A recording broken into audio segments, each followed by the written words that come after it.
آج کا دن گزر گیا نیشنل اسمبلی میں، اور آپ کو پتہ ہے کہ بجٹ کی منظوری کے حوالے سے بہت ساری گفتگو ہوئی، لیکن سب سے جو اہم گفتگو تھی وہ ظاہر ہے کہ علی محمد خان صاحب، کیونکہ بڑا ایک پیشنیٹ رویہ تھا، اور ساتھ ساتھ مولانا فضل الرحمان صاحب نے بات کی نشاندہی کی ہے کچھ باتوں کی، ذرا ان پہ بھی کان دھر لینے چاہیے اس حکومت کو، اور آپ کو سناتے ہیں انہوں نے کیا کہا۔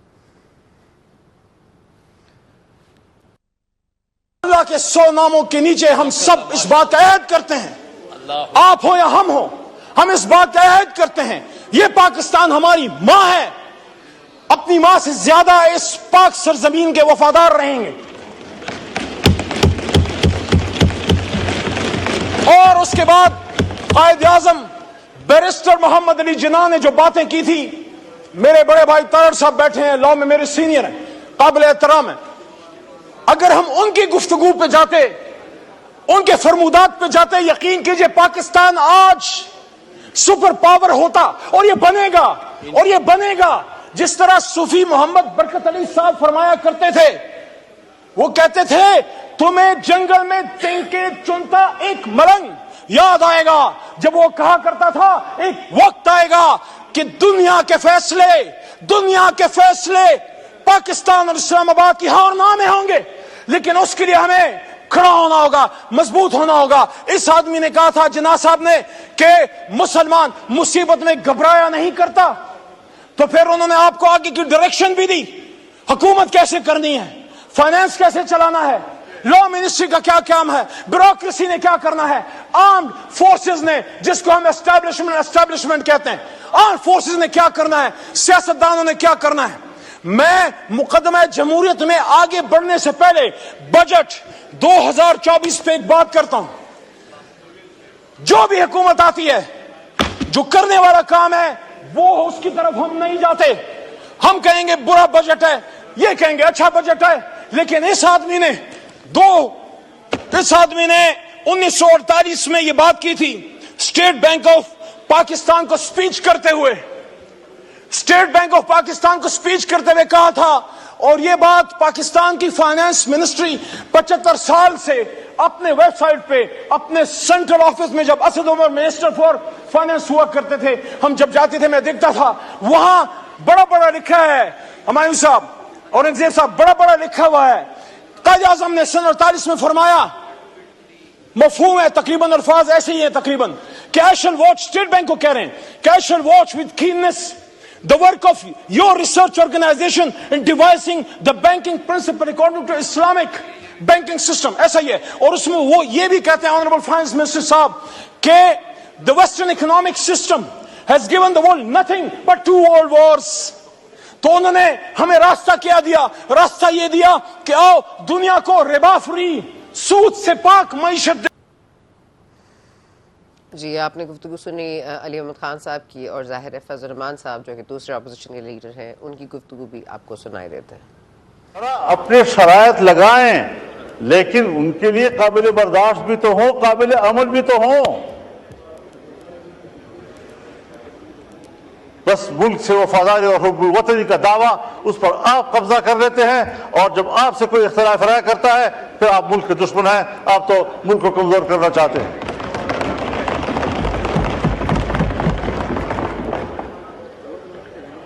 دوسری بات یہ ہے جناب اسپیکر، ہمارے ہاں آپ 1000 ٹیکس لگائیں، میں پارلیمنٹیرین بھی ہوں، 40 سال اس سیاست کی خارزار وادی سے گزر کر آج کھڑا ہوں، ان صحراؤں کو میں نے عبور کیا ہے۔ آپ کے ملک کے عوام آپ کو ٹیکس نہیں دیں گے، اس لیے کہ عوام کو آپ پر اعتماد نہیں ہے،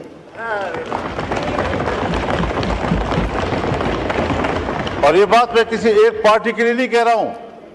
اگر میری حکومت ہو اور میں ٹیکس لگاؤں گا تو میرے ہوتے ہوئے بھی شاید لوگ اعتماد نہ کریں، اس لیے کہ لوگوں کو پتہ ہے کہ میرے ٹیکس وصول کر کے اس کو باہر کے قرض میں دیا جائے گا، IMF کے قرض بھی دیا جائے گا, ورلڈ بینک کے قرض بھی دیا جائے گا. جب میرا ٹیکس میرے فلاح و بہبود پہ خرچ نہیں ہوتا, مجھے کیا پڑی ہے کہ میں عالمی بینک کو بھرتا رہوں اور اپنے پیسوں سے میں. اور ان لیٹسٹ ڈیولپمنٹ ہم نے دیکھا کہ یونائٹڈ اسٹیٹس میں کانگریس میں ایک 368 ممبرز نے ایک قرارداد منظور کی ہے جس کو نام دیا گیا ہے expressing over basically freedom of speech and the people of Pakistan, and also expressing support for democracy and human rights in Pakistan. اب یہ خواجہ آصف صاحب کا اس پر بہت ہی ایک رد عمل آیا, شدید رد عمل آیا, اور انہوں نے کہا کہ یہ جو ڈیموکریسیز کو انڈرمائن کرتے رہے ہیں, ڈیموکریسیز کو چلنے نہیں دیتے ہیں, اور یونائٹڈ اسٹیٹس جنگیں کرواتی ہے, اور غازہ میں جو قتل و غارت گری کر رہی ہے وہ ہمیں بتائے گی کہ ہمارے ہیومن رائٹس کیا ہیں اور ہماری فیڈرل جو رسپانسبلٹی ہے وہ کیا ہے. But of course that remains to be seen. لیکن ساتھ ساتھ شہباز شریف صاحب نے آج ایک اور بات کی ہے, مذاکرات کی پیشکش ہے یا جیل میں بہتر سہولیات کی پیشکش, آپ کو بھی دیکھ لیجیے.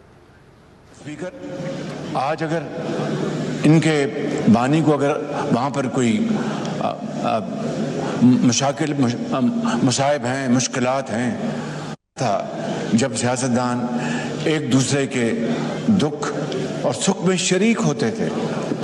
جہاں اسپیکر, آج اگر ان کے بانی کو اگر وہاں پر کوئی مشاکل مصائب ہیں, مشکلات ہیں, تو بتائیں, بیٹھ کے بات کریں. میں آج پھر کہتا ہوں, آئیں بیٹھ کے بات کریں اور بیٹھ کے معاملات کو طے کریں. میں نے جو محترم علی محمد صاحب نے اپنی جذباتی تقریر میں جو جن باتوں کا ذکر کیا, کاش وہ یہ بھی ذکر کر دیتے کہ جس دن میری والدہ محترمہ کا انتقال ہوا میں جیل میں تھا, اور میں نے جناب اسپیکر سپرنٹینڈنٹ کو کہا کہ آج تاریخ ہے, میری والدہ کا انتقال, وہ لندن میں ہے, ان کی وہاں سے میت آنی ہے, تو مجھے آج میں درخواست لکھ دیتا ہوں, مجھے آج اب چھٹی دے دیں. ان کے لیے ممکن نہیں ہے, آرڈر آیا کہ آپ کو جانا ہے, لیکن آپ جائیں گے, حاضری لگا کے آ جائیں گے. میں چلا گیا, اور وہی گاڑی, میں یہاں پر اپنی ذاتی تکالیف کا نہیں رونا چاہتا. ان کو پتہ ہے کہ وہ جو خطرناک قیدیوں کی گاڑی مجھے کیوں دی گئی تھی, کہ میری کمر کو مکمل طور پر اس کو ذوف پہنچے. جناب اسپیکر, میں بھی کینسر سروائیور ہوں, میں نے تو کبھی جیل میں اس کا رونا نہیں ہوا. میں گیا وہاں پر. آپ کی جو تقریر ہے وہ کہ ظاہر ہے کہ بہت ہی ہٹ گئی ہے آج, اور خان صاحب ہمارے ساتھ موجود بھی ہیں. علی محمد خان صاحب, بہت شکریہ آپ نے جوائن کیا. سب سے پہلا سوال وہی جو شکوہ کیا آپ سے شہباز شریف صاحب نے کہ کاش آپ نے ان کے اس دن کا ذکر کیا ہوتا جس دن ان کی والدہ صاحبہ اس دنیا سے چلی گئی تھیں, اور اس پر آپ نے کوئی اپنے وچار سے ان کو بتایا ہوتا یا ان کے لیے کوئی کنسیڈریشن دکھائی ہوتی.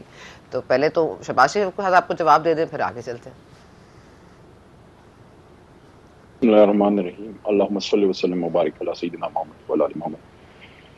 میں نے گزشتہ 2-3 سپیچز میں اس بات کی طرف ذکر کیا ہے, میں 10 سال سے پارلیمنٹ میں ہوں, میں اس قابل نہیں ہوں, لیکن اللہ کا احسان ہے جیسے مڈل کلاس ناچیز کو اللہ نے اس ایوان میں پہنچایا ہے. میں پروفیشنل آدمی ہوں, اور میں ان چیزوں کو جو دیکھ رہا ہوں تو مجھے افسوس کے ساتھ ثنا بی میں یہ کہنا چاہتا ہوں کہ سیاسی فورسز جب بھی بیٹھ کے مسئلے کے حل نکالنے کی بات کرتے ہیں تو کچھ ایسا ہو جاتا ہے کہ ماحول خراب ہو جاتا ہے.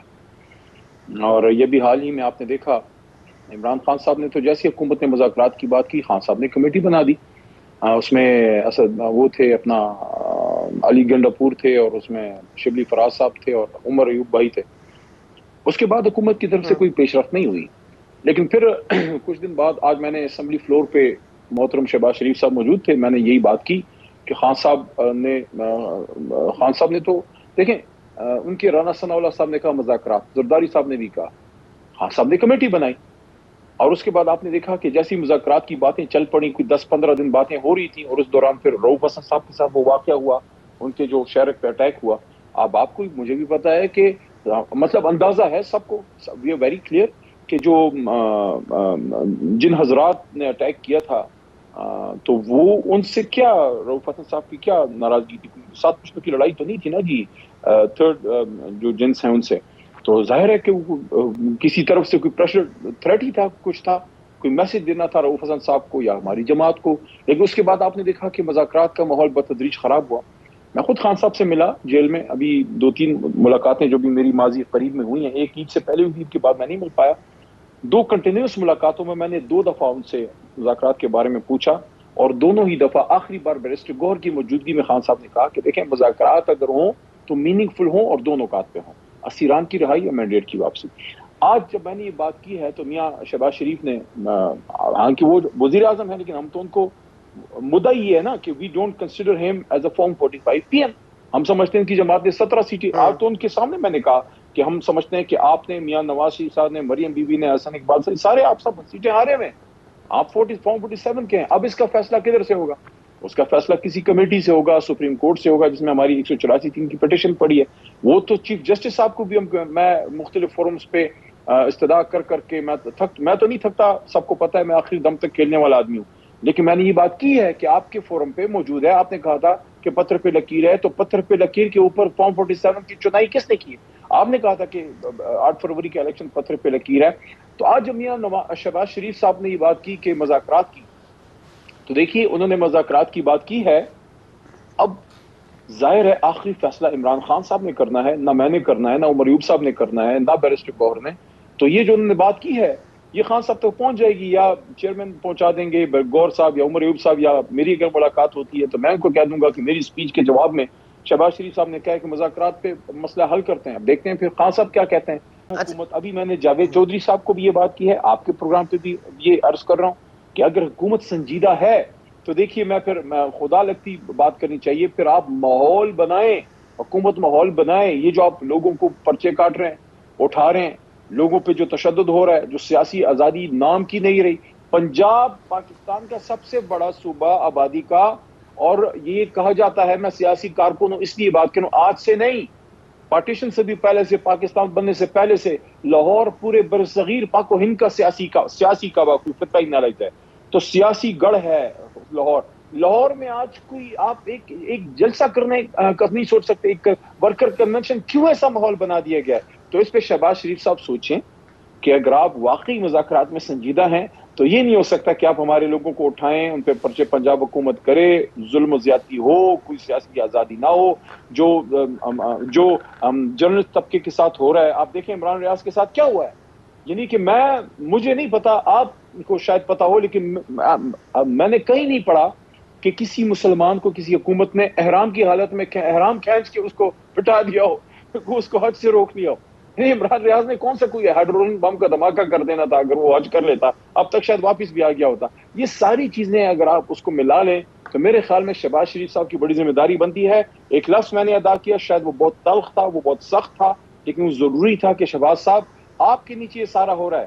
اگر ہم عمران خان صاحب کے نیچے ابصار علم کا یا متی اللہ جان صاحب کا اٹھانا, غائب ہونا وہ نامناسب تھا, حملہ نامناسب تھا, تو آپ کے نیچے شریف صاحب کے نیچے ساتھ جو ہوا, یا عمران ریاض کے ساتھ جو, یا اور جو صحافیوں کے ساتھ ہو رہا ہے, وہ بھی نامناسب ہے. تو یا تو اس کو روکیں, یا اگر آپ کے پاس اختیار نہیں ہے تو پھر کرسی سے اتر جائیں. اچھا کرسی سے دیکھیں ان کی جینوئننس کا, اور یا تو ان کے جو عزائم ہیں وہ کل واضح ہو جائیں گے, کیونکہ اگر تو خان صاحب کو رہائی مل جاتی ہے اور کل یہ سزا معطلی کا جو فیصلہ ہے, عدت والا کیس وہ ختم ہو جاتا ہے, جو کس کی امید کی جا رہی ہے, یہ مطلب کامل یقین ہے کہ یہ کل کیس اڑا دیا جائے. جی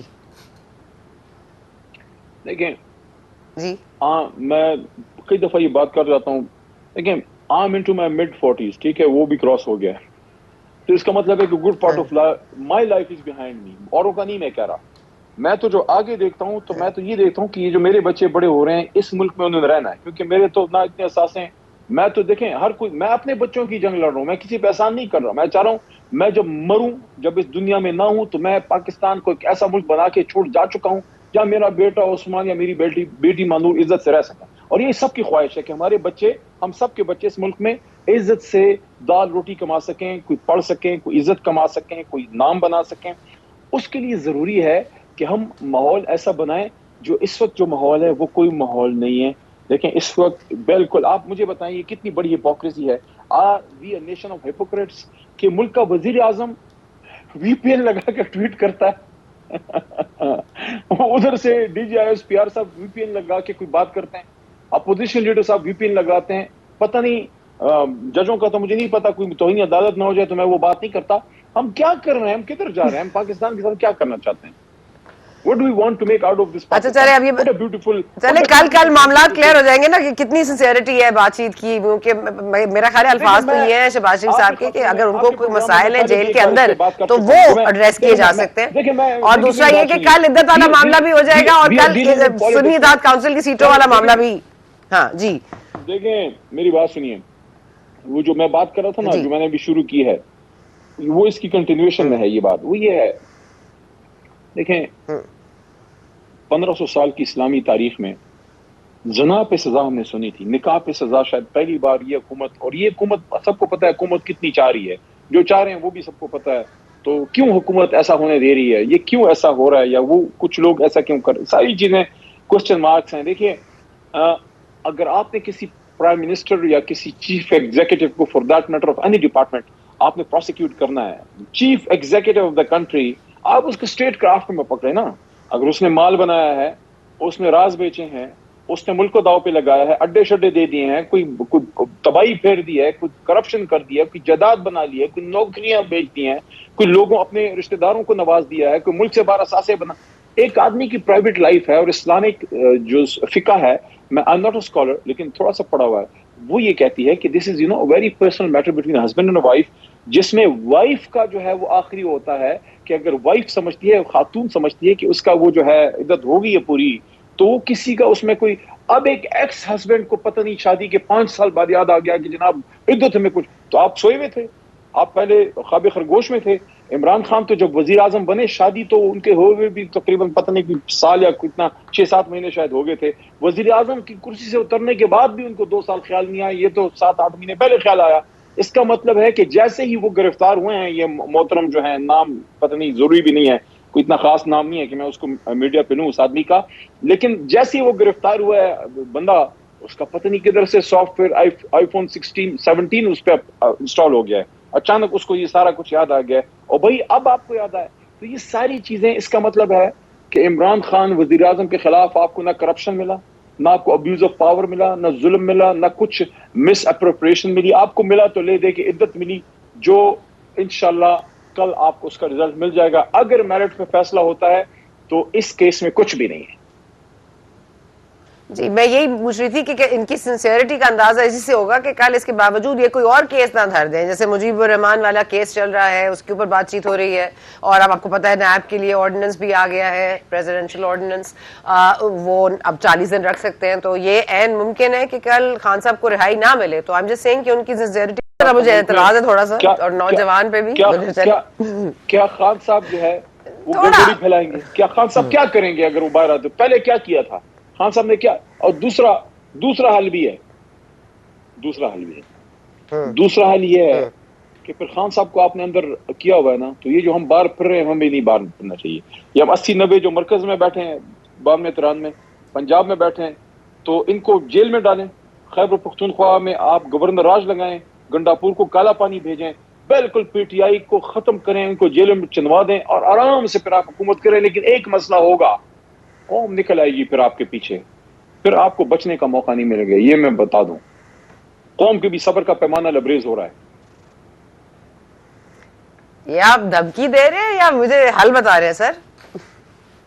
نہیں دھمکی میں کیا دوں گا, جو 70-80 دن جیل کاٹ کے نکلے اس نے بیچارے نے کیا دھمکی دینی ہے. میں تو آپ کو یہ کہہ رہا ہوں کہ یار آپ کو نکلے پسند نہیں ہے تو مجھے ایک بات بتائے نا, اگر آپ نے میرے لیڈر عمران خان کو اندر رکھا ہوا ہے تو ہمیں بھی اندر ڈالیں, پھر جو مرضی آئے کریں. وہ کیا پنجابی کا شعر ہے کہ مرزا یار پھرے اور بچے برائے ہو جائیں سونی, تو وہ پھر آپ وہ والا کام کریں, تو پھر ہم سب کو اندر کر دیں.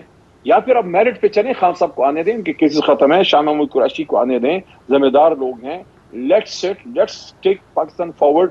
2 چیزوں کا فیصلہ ہو جائے, اسیران کی رہائی ہو جائے اور مینڈیٹ کی واپسی, اور پاکستان رکا ہوا ہے 2 سال سے, اسٹینڈ سٹل پہ ہے, کوئی انویسٹمنٹ نہیں آ رہی, کوئی انویسٹر نہیں آ رہا, کوئی پاکستان میں کوئی نئی کمپنی نہیں بن رہی, کوئی گاڑیاں نہیں آ رہی, کوئی انویسٹمنٹ کچھ نہیں ہو رہا, کوئی اسٹوڈنٹ سارا آپ کا باہر بھاگ رہا ہے. آپ کا پاکستان ایک وہ ملک جس میں ایک ہوپ اچھا generate I have two questions for you. I have two questions for you. ایک امریکی قرارداد آج منظور ہوئی ہے. لیکن سنیں دیکھیں دنیا کس چیز سے آگے جاتی ہے, دنیا پیسے سے, دنیا ہوپ سے جاتی ہے. ہمیں ہوپ زندہ رکھتی ہے. ہر دن جب آپ جاگتے ہیں وہ دن ایک نیا دن ہوتا ہے, ہر دن ایک نیا دن ہوتا ہے. وہ ہوپ ہوتی ہے جو آپ کو صبح سے شام تک لے کے جاتی ہے. اس وقت ہوپ مر گئی ہے, لوگوں کے چہرے بجھ گئے ہیں. میں نہیں کہتا سارا ٹھیک تھا, بزدار بھی تھا, محمود خان بھی تھا, لیکن انویسٹمنٹ آ رہی تھی, نئی کار فیکٹریاں لگ رہی تھی, ایک ماحول بن رہا تھا, آپ کا سوشل میڈیا جا رہا تھا, یوٹیوب پہ لوگ پیسہ بنا رہے تھے, باہر سے بچے آ رہے تھے, لوگ پڑھنے جا رہے تھے, کچھ لوگ واپس آ رہے تھے, انٹرپرینورنگ ہو رہی تھی, آپ کا پاور لوم سٹارٹ ہو رہا تھا, آپ کا مومنٹ ڈیم سٹارٹ ہو گیا تھا, ایک ماحول تھا. کورونا کے دوران بھی آپ 3 کی GDP کو ٹچ کر رہے تھے, جب ہمیں اتار کے پھینکا گیا اس وقت بھی آپ 6 کی GDP کے قریب تھے, ٹچ کر رہے تھے. اس وقت جو نقصان ہے وہ یہ ہے کہ ہوپ مر گئی ہے, لوگوں کی ہوپ مر گئی, آنکھیں بجھ گئی ہیں. عوام کہتی ہے یار ہماری بس ہو گئی ہے, ہم نے بس صبح سے شام تک ٹائم گزارنا ہے, کھانا پینا ہے, مستقبل کی باتیں کوئی کر ہی نہیں رہا. کوئی انویسٹمنٹ دیکھیں, کوئی انویسٹمنٹ نہیں کر رہا. کوئی زمین آپ کی جو ریئل اسٹیٹ ہے وہ ٹھپ ہو کے رہ گئی ہے, بڑی گاڑیوں کا بزنس ٹھپ ہو کے رہ گیا ہے, بڑی کار مینوفیکچرنگ کمپنیز یا تو ٹھیک ہے خان صاحب, بہت آپ کے شہر آپ کے وقت میں بھی کوئی دودھ کی نہریں نہیں بہ رہی تھی, لیکن چلیں آپ نے بزدار اور محمود خان کا نام لے لیا, میرے لیے یہی کافی تھا. اب ذرا یہ بتائیے گا کہ آج الوی صاحب نے رسپونڈ کیا یہ جو قرارداد منظور اچھے لوگ تھے لیکن ذرا اور جلدی نکل گئے, اچھے لوگ تھے لیکن پتلی گلی سے نکل گئے. یہ ویسے میں خان صاحب کو کہوں گا کہ یہ لوگ بڑی جلدی پتلی گلی سے نکل گئے, اگلی بار ذرا تگڑے لوگ انشاءاللہ لے کے آئیں گے. جی اچھا مجھے اجازت دیتے میں سوال کر لوں, آپ کی سپیچ نہیں ہے نا, اب آپ ذرا سوال کے جواب دیں. مجھے بتائیں امریکی قرارداد جو ہے وہ آج جو منظور ہوئی ہے اس پہ الوی صاحب نے بڑا ایک پازیٹیو رسپانس دیا ہے کہ دیکھیں جی امریکہ کو ہماری کتنی فکر ہے, اور دوسری طرف آپ لوگ امریکہ کو کہتے رہے ہیں کہ وہ سازش کے اندر ملوث تھا. اس کے بعد جناب آپ دیکھ رہے ہیں دوسری طرف خواجہ آصف صاحب کا ایک بڑا واضح طور پر پیغام گیا ہے امریکہ کو کہ I think it's a shut up call, کہ آپ ہمیں مت بتائیں کہ کیا ہوتی ہے ڈیموکریسی اور آپ ہمیں کیا ہوتے ہیں ہیومن رائٹس. تو یہ اب آپ کی جو امریکہ کے اوپر پوزیشن چینج ہوتی رہتی ہے, ٹھیک ہے آپ کو اس کا فائدہ ہوا ہے, آئی ایم شیور آپ لوگوں نے کافی ڈالر بھی خرچ کیے ہوں گے, لیکن یہ اس کا فائدہ دکھائی دے رہا ہے بیکاز نان بائنڈنگ دا قرارداد. دو چیزیں ہیں, دیکھیے قراردادیں پاس ہوتی رہتی ہیں, یہ ہاؤس آف ریپرزینٹیٹیوز میں لوگ لابی کرتے ہیں, آپ کو بھی پتا ہے اس کا, پارلیمنٹیرینز قرارداد پاس کرتے ہیں, کوئی سپیچ کر دیتا ہے, کوئی بات کرتا ہے, اس میں حکومتی حکم میں بڑا فرق ہے. کہ جب اسٹیٹ ڈپارٹمنٹ سے ڈونلڈ لو صاحب نے جب وہ بات کی تھی, ظاہر ہے ان کی بات نہیں ہے, میں اگر کوئی بات کروں میری کیا حیثیت ہے, میری بات تو خان صاحب کی بات ہے. اگر کل میرے ساتھ تحریک انصاف نہ ہو آپ مجھے پروگرام میں بھی نہیں بلائیں گے. تو ڈونلڈ لو نے جب بات کی that was the message of the state department, جس کے پیچھے سے وائٹ ہاؤس بولتا ہے. تو وہ جب چیز آئی ہے وہ ڈفرنٹ ایک چیز ہے کہ دھمکی ہے کہ آپ اس کو اتارو اس آدمی کو, اس کا نام عمران خان صاحب, ورنہ things will get tough for Pakistan. اور اگر آپ ایسا کر دو گے, اتار دو گے, تو ہم آپ کو کیا کر دیں گے, میم عین الف معاف. کتنے شرم کی بات ہے, کتنے شرم کی بات ہے کہ ایک اسلامک نیوکلیر اسٹیٹ کو ایک ملک کہہ رہا ہم آپ کو معاف کر دیں گے اگر آپ اپنے منتخب وزیر اعظم کو اتار دیں, کیونکہ ہمیں وہ آپ کو نا عادت ہوگی اب اسپیچز کرنے کی لمبی آپ رکتے نہیں. اب آپ میرا دوسرا سوال سن لیجیے پلیز, بہت ضروری ہے, وقت کا مجھے بتائیے گا کہ کو ایسا لگ رہا ہے کوئی شک ہے کہ عمران خان صاحب کے اوپر کوئی اور کیس داغا جا سکتا ہے. خواجہ آصف صاحب ڈیفینس منسٹر صاحب سنیں, یہ مزیدار بات ہے, خواجہ صاحب کو پہنچا دیں. اگر خواجہ آصف سمجھتے ہیں کہ پاکستان کے انٹرنل افیئرز میں انٹرفیئرنس ہوئی ہے, تو جس طرح ہم نے سٹینڈ لیا تھا, عمران خان صاحب نے سٹینڈ لیا تھا, شاہ محمود قریشی اور علی محمد نے اور قاسم سوری نے سٹینڈ لیا تھا, تو کل شہباز شریف صاحب نیشنل سیکورٹی کمیٹی کی میٹنگ بلائیں, عمران خان صاحب کی طرح امریکن ایمبیسڈر کو آپ ڈیمارش کریں اور اس کو بتائیں کہ آپ نے بلڈ انٹرفیئرنس کی ہے, اور ایبسولوٹلی ناٹ, ہم پاکستان کے انٹرنل افیئرز میں آپ کی انٹروژن برداشت نہیں کریں گے. ہمت کریں نا ذرا, لا الہ الا اللہ پڑھ کے کریں, ہمت ہے آپ کے. بجٹ کے حوالے سے آپ لوگ کیا سمجھتے ہیں, بجٹ کے حوالے سے کیا ظاہر ہے آپ واک آؤٹ کریں گے اس کو, نہیں ظاہر ہے آپ کا اور مولانا فضل الرحمان صاحب کا ایک ہی پوائنٹ ہے, لیکن آپ کو لگ رہا ہے کہ کوئی 250 ارب کی جو کمی ہوئی ہے صرف پاکستان پیپلز پارٹی کے کچھ جو معاملات تھے وہ کم نہیں ہوئے, باقی ساری جگہ سے پیسے کم ہو گئے ہیں. تو اور دوسری بات یہ کہ ایک ذرا ایپیکس کمیٹی میں آپ کے گنڈا پور صاحب گئے ہیں, ان کو بتایا گیا آپریشن ہوا ہے, تو پھر وہ یہ کیوں کہہ رہے ہیں کہ لا علم رکھا گیا ہے؟ دیکھیں جہاں تک مولانا صاحب کا تعلق ہے, انہوں نے آج ایک سپیچ کی ہے, اس سپیچ کے آخر میں پھر میں نے جا کے آپ ان کو ایک شعر سنایا, ان کو ایک شعر سنایا مولانا صاحب کو, لیکن ابھی میں وہ شعر آپ کو نہیں سناؤں گا. مناسب وقت پہ پھر آپ ہی کے پروگرام میں آپ ہی کو بتاؤں گا کہ میں نے ان کو کیا شعر سنایا تھا.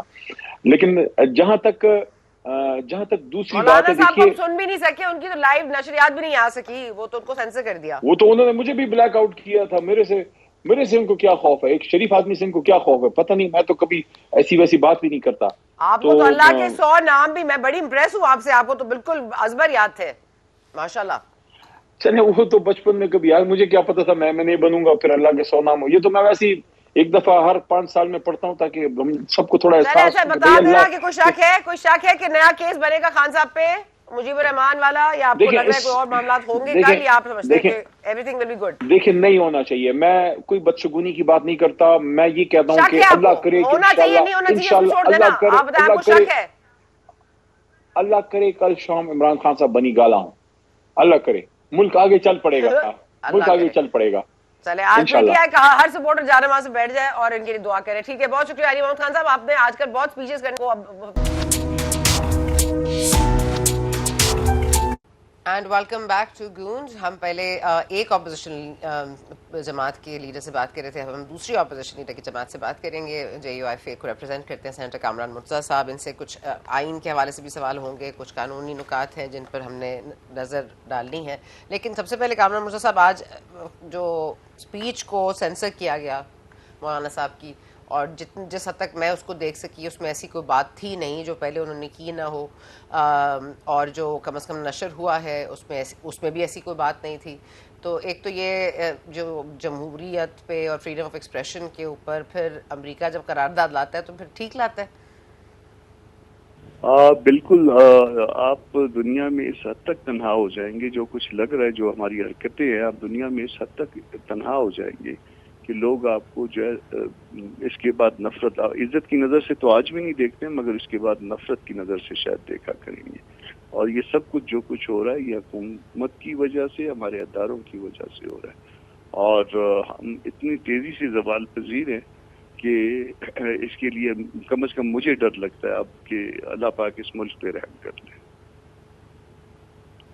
اچھا سر, یہ فرمائے گا کہ کل 2 کیسز لگے ہوئے ہیں. ایک تو یہ سنیے تھا کاؤنسل والا جو سیٹوں والا معاملہ ہے کہ کیا وہ پی ٹی آئی کو ملیں گی کہ نہیں ملیں گی. اس پہ ہم نے دلائل سنے فیصل صدیقی صاحب کے, مختوم علی خان صاحب کے, پھر ہم نے ظاہر سکندر صاحب کو بھی سنا. پہلے لگ رہا تھا کہ تھوڑا سا شاید وہ کچھ تھوڑی سی جو سپورٹ ہے وہ پی ٹی آئی کی طرف دکھائی دے رہی تھی, لیکن اب ٹیکنیکلٹیز میں پھنس گیا ہے معاملہ. ہے تو سیاسی معاملہ, لیکن اب کیونکہ عدالت میں چلا گیا ہے تو اب اس کو ظاہر ہے وہ آئین اور جو کہتا ہے اس پہ ہی عمل کرنا ہوگا. تو آپ کی نظر میں آئین پر عمل کرنے کا مطلب سیٹیں پی ٹی آئی کو نہیں دی جانی چاہیے؟ دیکھیے, میرا بائسڈ اوپینین ہوگا اس میں, کیونکہ biased opinion in the sense کہ اس میں ہم بھی جو ہے ون آف دی بینیفیشری ہیں اس سارے معاملے میں. تو سر وہ ٹوپی اتار کے صرف قانونی ٹوپی پہن لیں آپ. تو وہ قانونی طور پہ ایسا ہے کہ جو میری جو سمجھ ہے وہ یہ ہے کہ اگر آپ فرض کر لیجئے کہ میں آپ کے شہر میں آ کے الیکشن لڑوں نیشنل اسمبلی کا, اور مجھے وہاں سے ایک پرپوزر اور ایک سیکنڈر مل جائے, ووٹ میرا اور اس کے علاوہ کوئی بھی نہ ہو, مگر کوئی پیپر فائل نہ کرے میرے اگینسٹ, تو میں جیتا ہوا ڈکلیئر ہو جاؤں گا. اب وہ کہیں کہ جی آپ ریپرزینٹ نہیں کرتے, ووٹ تو مجھے ایک بھی نہیں ملا مگر ٹیکنیکلی جو ہے نا میں جیت گیا ہوں. تو اس میں بھی ٹیکنیکلی انہوں نے وہ جو پیپرز فائل نہیں ہوئے, یا سنی اتحاد کاؤنسل جو ہے اس نے حصہ نہیں لیا, یا ان کی جو چیئرمین ہیں وہ خود بھی جو ہے نا وہ انڈیپینڈنٹ کینڈیڈیٹ کے طور پہ لڑ رہے تھے, یا ان کی اپنی جو پارٹی کے دستور میں لکھا ہوا ہے کہ کوئی مائنارٹی کا دوست جو ہے اس کا ان کی جماعت کا ممبر نہیں بن سکتا, مگر اب وہ یہاں پہ کلیم کر رہے ہیں. تو بڑی ٹیکنیکلٹیز ہیں اس میں, اور اس ٹیکنیکلٹیز میں میرا خیال ہے کہ یہ کیس جو ہے یہ wrong advice of the counsels میں کہوں گا, کیونکہ ایک سے زیادہ رہے, تو انہوں نے جو ہے نا وہ اس کیس کو یہ سیٹیں بچ سکتی تھیں. اس میں کچھ ابھی بھی ایسی باتیں ہیں جو جس طرح سے وہ جن سیٹوں کو بچانے کے لیے جس وقت ایفرٹس ہو رہی تھی تو اس میں مختلف پارٹی سے بات کی گئی تھی. تو کچھ ایسی باتیں ہیں جو میں آپ کے ساتھ ڈسکلوز نہیں کر سکتا, مگر سٹل جو ہے وہ اس میں جو ہے نا یہ غلط ایڈوائز تھی on the part of legal experts, اور اس وجہ سے جو ہے نا میرا خیال ہے شاید وہ بند گلی میں آئے.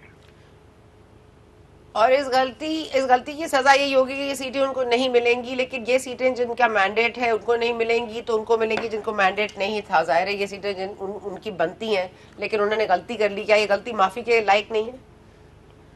اس کو اسی طرح سے پھر میں نے اگین جو پہلی والی مثال دی تھی کہ میں آپ کے شہر میں آ کے نیشنل اسمبلی کا الیکشن لڑوں، مجھے 4 لوگ بھی نہ جانتے ہوں، مگر اس کے باوجود جو ہے نا وہ اگر کسی نے پیپر فائل نہیں کیا تو میں ان اپوز ہو جاؤں گا. کہ اسی طرح سے ہے. اور کہ شاید جو ہے نا وہ ثنا بچہ کو جو ہے لوگ جو ہے نا بہت جانتے ہیں اور اس کو ووٹ کرنا چاہتے ہیں، اور وہ اس دن نہ ہی ہو، انہوں نے پیپر فائل نہ کیا اور کامران ان اپوز ہو جائے اس شہر سے، تو گو کہ میں لوگوں کا جو ہے نا نمائندہ نہیں ہوں گا، مگر ٹیکنیکلی میں لوگوں کا نمائندہ بن گیا. تو سر یہ پوری حکومت پھر اسی بنیاد پر جس طرح سے مولانا صاحب کہتے ہیں پھر پوری حکومت کو ہی لپیٹ دینا چاہیے؟ انفیکٹ جو ہے نا یہ پاکستان میں دوبارہ الیکشن ہونے چاہیے اور ایسے سیٹ اپ کی نگرانی میں ہونے چاہیے جو واقعی انڈیپینڈنٹ ہو. ایسا سیٹ اپ نہ جو ہم نے اب بنایا، یا ایسا سیٹ اپ نہ جو کہ 2018 میں تھا. جو کچھ 2018 میں ہوا تھا غلط ہوا تھا، جو کچھ 2024 میں ہوا وہ اس سے بھی بڑا غلط ہوا. ہم اس میں ترقی کر رہے ہیں، باقی معاملات میں تو ہم ترقی نہیں کر سکے، مگر بےایمانی میں جو ہے نا ہم مزید آگے جا رہے ہیں. اچھا، خان صاحب کا عدت والا نکاح والا کیس کا فیصلہ بھی محفوظ ہو گیا تھا، کل سنا دیا جائے گا. کامل یقین یہی ہے لوگوں کا کہ یہ فارغ ہو جائے گا کیس، کیونکہ اس میں ظاہر ہے بہت ساری، ایک تو اگر آپ نے وہ پڑھا ہے تو اٹس کوائٹ اے فلمزی کیس، اس میں کوئی ایسی نکات نہیں ہے جن کے اوپر عمل کیا جا سکے. لیکن آپ کو لگتا ہے کہ حکومت کے پاس اب جو مذاکرات کی بات آج شہباز شریف صاحب نے کی ہے اور کل اگر ان پہ نیا کیس کوئی ڈال دیا جاتا ہے، یا واقعی ان کو رہائی مل جائے گی؟ دیکھیے، مذاکرات کی بات شہباز شریف صاحب نے جو آج کی ہے وہ غلط کی ہے، درست نہیں بول رہے. مجھے بڑا افسوس ہے، میرے ان کے ساتھ ذاتی تعلقات بھی ہیں، مگر میں یہ بڑے افسوس کے ساتھ یہ کہہ رہا ہوں کہ وہ درست نہیں کہہ رہے. آج فرض کر لیجئے کہ آپ یہ کہنا چاہتے ہیں کہ مذاکرات تو مذاکرات کے لیے کہیے کہ الیکشن پہ بات ہو سکتی ہے، اس کے آڈٹ پہ بات ہو سکتی ہے. آئیے آپ مل کے، ہم اکٹھے مل کے چلتے ہیں، بات ختم ہو جائے گی. بات ایک صرف یہ 2 جملوں کے اندر ختم ہو جائے گی. آپ اس کے اوپر ایگری کرنے کیا آڈٹ کرنے کا طریقہ وضع کرتے ہیں تو پھر مذاکرات. اگر آپ نے لوگوں کو جو ہے نا خالی انگیج کرنا ہے اور انگیج کر کے ٹرک کی بتی کے پیچھے لگانا ہے اور ٹائم گین کرنا ہے، پھر جو ہے نا وہ کوئی بھی اتنا بیوقوف نہیں ہے کہ وہ آپ کے ساتھ چلے گا. اچھا سر، یہ بجٹ والے معاملے پہ آپ لوگوں کی کیا تحفظات؟ تو ہیں ظاہر ہے آپ لوگ اس کو سپورٹ نہیں کریں گے، لیکن بجٹ پاس ہو جائے گا. اور لیکن آپ نے اگر دیکھا ہو تو 250 ارب کم تو ہوئے ہیں. جو پروجیکٹس تھے پیپلز پارٹی کے پروجیکٹس کو بہرحال نہیں چھوڑا گیا، نہیں کم کیا گیا. تو آپ کو لگتا ہے پیپلز پارٹی کامیاب ہو گئی ہے، وہ ایم کے روپ میں آ گئی ہے؟ دیکھیے، جب آپ اپنے پاؤں پہ کھڑے نہیں ہوتے، جب آپ کمزور جگہ پہ کھڑے ہوتے ہیں تو پھر ہر ایک آپ کو بلیک میل کرتا ہے. پہلے انہوں نے سارے دستوری عہدے لے لیے، اب اس کے بعد جو ہے نا وہ آپ کو نچوڑتے رہیں گے، جوس نکالتے رہیں گے. یا بدنامی کے معاملے کو لے کے جو ہے نا وہ ڈھول جو ہے وہ آپ نے گلے میں ڈال لیا ہے، اور یہ بدنامی کا ڈھول جو ہے وہ اس وقت تک چلے گا جب تک دوسرے کامیاب نہیں ہو جائیں گے. مگر الٹیمیٹلی کیا ہوگا؟ آپ اپنی پارٹی کو نقصان دے رہے ہیں، آپ جمہوریت کو نقصان دے رہے ہیں، آپ پاکستان کو نقصان دے رہے ہیں، یہاں پہ رہنے والے لوگوں